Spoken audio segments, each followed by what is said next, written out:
NDTV India के इस खास सेगमेंट देश प्रदेश में आपका स्वागत है। मैं हूं शाहरुख खान। अयोध्या में रामलला के मंदिर निर्माण के लिए प्रधानमंत्री नरेंद्र मोदी को 3 या 5 अगस्त को भूमि पूजन के लिए आमंत्रित किया गया है। यह भी तय हुआ है कि अब मंदिर पहले से काफी बड़ा बनाया जाएगा। ये जानकारी अयोध्या में राम जन्मभूमि कार्य क्षेत्र ट्रस्ट की बैठक के बाद मीडिया को दी गई। अयोध्या में रामलला का मंदिर बनाने के लिए ट्रस्ट की मीटिंग करीब 2.5 घंटे चली। अभी मंदिर परिसर में जमीन को बराबर करने और पैमाइश का काम चल रहा है, लेकिन निर्माण का काम प्रधानमंत्री के भूमि पूजन के बाद ही शुरू होगा। जी को निवेदन कर दिया गया है। स्वयं पूज्य स्वामी नृत्य गोपाल दास जी महाराज ने प्रधानमंत्री जी को निवेदन किया है, तिथियों का सुझाव भी दिया है, लेकिन अंतिम निर्णय तो प्रधानमंत्री कार्यालय को करना है।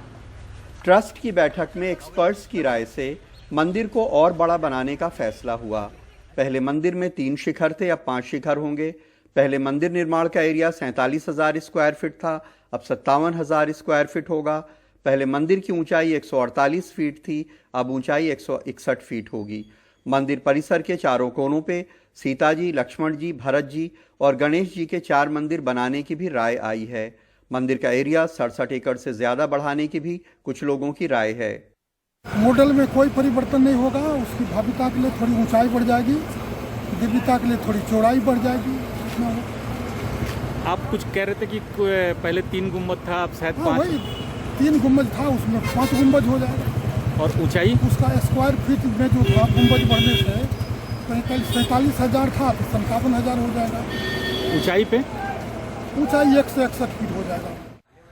राम जन्मभूमि तीर्थ क्षेत्र ट्रस्ट की बैठक में अयोध्या में कुछ सदस्य और कुछ विशेष आमंत्रित लोग शामिल हुए, जिनमें ट्रस्ट के अध्यक्ष महंत नृत्य गोपाल दास, महासचिव चंपत राय, गोविंद देवगिरी, स्वामी परमानंद, कामेश्वर चौपाल, डॉक्टर अनिल मिश्र, विमलेंद्र मोहन प्रताप मिश्र, निर्मोही अखाड़े के महंत Dinendra Das, additional chief secretary Awanish Awasthi, DM Anuj Jha, संघसर कार्यवाह कृष्ण गोपाल दास, राम जन्मभूमि निर्माण समिति के अध्यक्ष नृपेंद्र मिश्रा, राम जन्मभूमि परिसर के सुरक्षा सलाहकार के शर्मा और कमल नयन दास शामिल थे।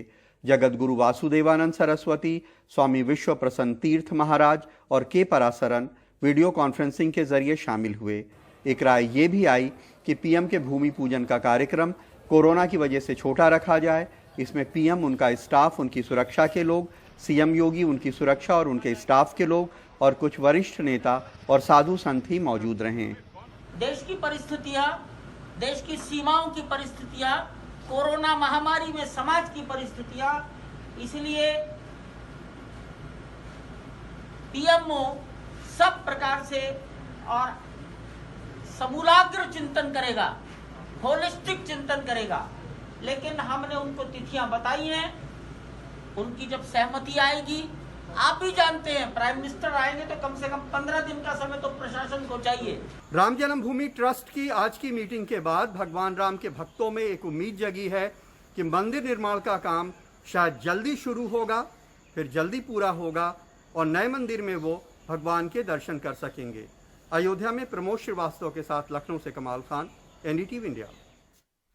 छत्तीसगढ़ में कटघोड़ा क्षेत्र में बाकी मोगरा इलाके के बांसबाड़ी के अंदर बांस काटने को लेकर रेंजर और बीट गार्ड में जमकर विवाद हो गया। अपने अफसर को बीट गार्ड ने खूब खरी खोटी सुनाई, यहां तक कह दिया कि 3 स्टार लग गया पर नियमों की जानकारी नहीं रखते हो। इसके बाद बीट गार्ड ने रेंजर सहित 11 मजदूरों के खिलाफ पंचनामा तैयार कर वन अधिनियम के तहत मामला दर्ज कर लिया गया। आपका दस्तखत लूंगा मैं जब्तीनामा में, और आप भी अपराधी हो सर। साहब हो गए अपनी जगह में, ये मेरा फील्ड है, यहाँ पे अवैध हुआ है तो आप अपराधी हो। यहाँ पे आरक्षित वन क्षेत्र में बांस काटने को लेकर बीट गार्ड शेखर रात्रे ने अपने अफसरों के खिलाफ ही कार्रवाई कर दी। उन्होंने कुछ कहने की कोशिश की, लेकिन कोरबा रिजर्व फॉरेस्ट के इस बीट गार्ड ने तेवर ढीले नहीं किए। मैं जब कार्रवाई कर रहा हूँ, मेरा फील्ड है, रिजर्व फॉरेस्ट है, यहाँ एक पत्ता नहीं हिल सकता। धारा 26 एक कार्रवाई कर रहा हूँ मैं। अवैध कटाई सफाई नहीं होना है। अब बिना सीजन के भी कूप का सीजन नहीं, फरवरी मार्च में होता है कूप बांस कटाई। कहीं कूप का कुछ निशान दिखा है क्या यहाँ पर? अवैध हो रहा है नहीं। रिजर्व फॉरेस्ट में क्या नियम कानून पता है? 3 स्टार लगा के बैठे हो यहाँ पे। रेंजर साहब का आदेश है करके अपना आदेश बताएं, ऐसा आदेश है कि यहाँ से बांस काट के निकालना है और लेके जाना है करके। तो मेरे पास कोई लेटर नहीं है। मैं बोला कि ये सब गलत है, इसलिए जब्ती की कार्रवाई किया। 11 नग टंगिया जब्त किया हूँ। और ये जो कि इस धारा में आता है, इसमें आरक्षित वन में धारा 26(1) लगेगा। आरक्षित वन हेतु धारा 4 में इसमें लिखा गया है और अधिसूचित धारा 5 के अधीन प्रतिबंध वन क्षेत्र में नई कटाई सफाई प्रतिबंध है। धारा 52 के तहत जब्ती करना है, जिसके अनुरूप मैंने जब्ती किया है 52 के तहत। हंगामे के दौरान रेंजर मृत्युंजय शर्मा भी वहां पहुंचे। उन्होंने बांस कटाई के संबंध में कोई दस्तावेज होने से इनकार किया और कहा कि विभागीय स्तर पर कटाई हो रही है, समिति के माध्यम से इसे कराया जा रहा है, लेकिन इसके लिए कोई आदेश नहीं है। बांस निकलवा रहा हूँ रेंजर सर के आदेशानुसार, लिखित आदेश से।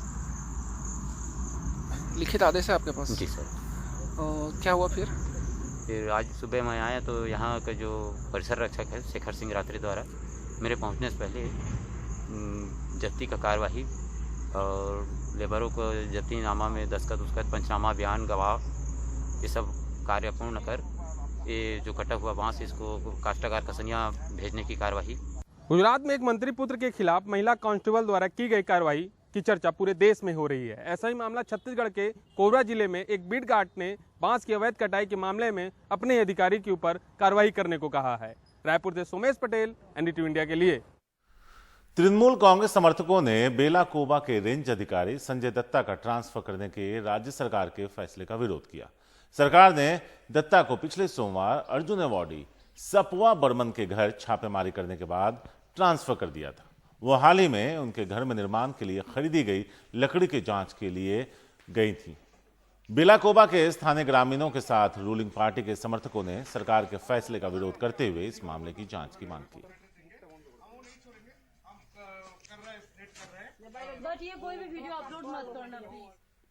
मुजफ्फरनगर पुलिस ने अवैध हथियारों की तस्करी करने वाले गिरोह के 9 लोगों को गिरफ्तार किया। इनके पास से 75 बने और 45 अधबने अवैध हथियार और बड़ी तादाद में हथियार बनाने का सामान बरामद किया गया। ये गिरोह कच्चा माल कैराना, मेरठ, खतौली, बुढ़ाना से खरीद कर अवैध तरीके से फैक्ट्री चलाकर हथियार तैयार करता था और इसे आसपास के जिलों और हरियाणा में सप्लाई करता था। बिहार की राजधानी पटना में एम्स के नर्सिंग स्टाफ, कर्मचारी और सफाई कर्मी हड़ताल पर चले गए। इनका कहना है 2 महीने से सैलरी नहीं मिली है, कोविड वार्ड में काम करना पड़ता है और इस दौरान कोरोना से प्रभावित होने पर कर्मचारी और परिवार के सदस्यों का एम्स इलाज भी नहीं करता। कोरोना के खतरे का असर त्योहारों पर भी पड़ रहा है और त्योहारी सीजन पर निर्भर रोजगारों पर भी।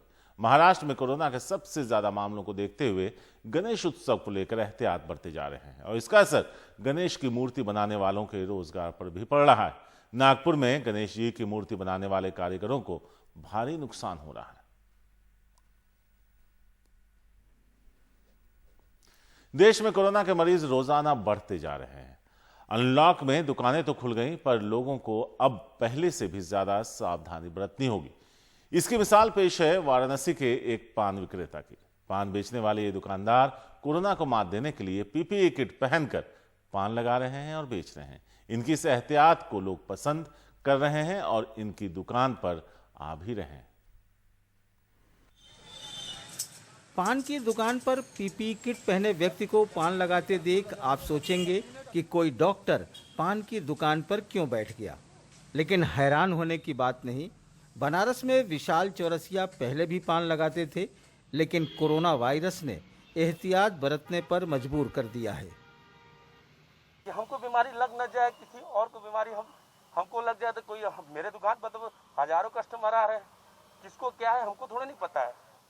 हम तो अपने सेपरेट रहेंगे ना, और वो भी सेपरेट है। मैं सैनिटाइजर यूज करता हूँ, पूरा मैं खरीद के लाता हूँ 1-2 लीटर, सबको पैसे भी सैनिटाइज करके लेता हूँ।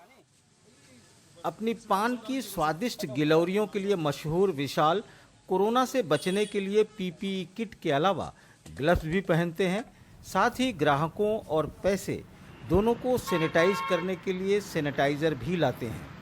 विशाल अपने दूसरे साथियों से भी सुरक्षा बरतने की अपील करते हैं। जितने पान वाले हैं भाइयों बहनों, वो अपना जो भी दुकान खोल के बैठे हैं, वो चाहते हैं कि अपना सेपरेट से अपना दुकानदारी करें।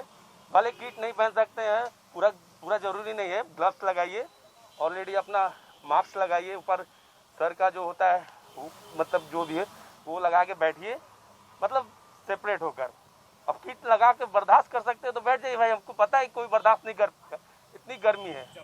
पीपीई किट पहने इस दुकानदार को देखकर पान खाने के शौकीन भी इनके पास खींचे चले आ रहे हैं और विशाल के पान की गिलौरियों का निडर होकर आनंद ले रहे हैं। यहाँ हमने पान खाने आया था और देखा कि यहाँ ये पीपीई किट पहन रखा है और ये सुरक्षित है, तो इससे बेहतर हमें और दूसरा जगह कोई मिल नहीं सकता है, तो यहाँ बेटर है और यहाँ पान खाएं और अपने आप को सुरक्षित रखें। एक छोटे दुकानदार जैसे अपना सेफ्टी कर रखा है वैसे सारे लोग करें तो बेहतर होगा, कि किसी को कोई परेशानी नहीं होगी। पीपीई किट पहने रहना आसान काम नहीं, इसमें विशाल को बहुत गर्मी लगती है, लेकिन अपने बच्चे, परिवार और खुद के बचाव के एवज में ये गर्मी कुछ भी नहीं। पीपीई किट पहनकर पान बेचना विशाल के लिए स्टाइल नहीं बल्कि कोरोना से बचाव की ज़रूरत है। हालांकि हर कोई पीपीई किट नहीं पहन सकता, लेकिन कोरोना से बचाव के दूसरे ज़रूरी एहतियात तो कर ही सकता है और इस बीमारी का इलाज से कहीं ज़्यादा बचाव ही कारगर तरीका है। वाराणसी से अनुज के साथ अजय सिंह, एनडीटीवी इंडिया। वडोदरा के कलनपुर गांव में खेतों में 7 फीट लंबा मगरमच्छ देखा गया। गांव वालों ने मगरमच्छ को देखकर हेल्पलाइन नंबर पर फोन किया। इसके बाद वडोदरा के रेस्क्यूअर्स ने वन विभाग के लोगों के साथ मौके पर पहुंचकर बड़ी मुश्किल से मगरमच्छ को रेस्क्यू कर वन विभाग को सौंप दिया। बारिश के मौसम में वडोदरा के आसपास के जलाशयों से मगरमच्छ खाने की तलाश में रिहायशी इलाकों तक पहुंच जाते हैं। असम के काजीरंगा में बगोरी रेंज में बंदर ढाबी क्षेत्र के पास एक राइनो भटक कर सड़क पर आ पहुंचा। इस राइनो को NH-37 के पास आराम करते देखा गया, जिसके बाद राइनो को वापस भेजने के लिए ऑपरेशन चला। इसे वापस भेज दिया गया। साथ ही लोगों की सुरक्षा को ध्यान में रखते हुए लोगों को धीमी से गाड़ी चलाने की सलाह दी गई है।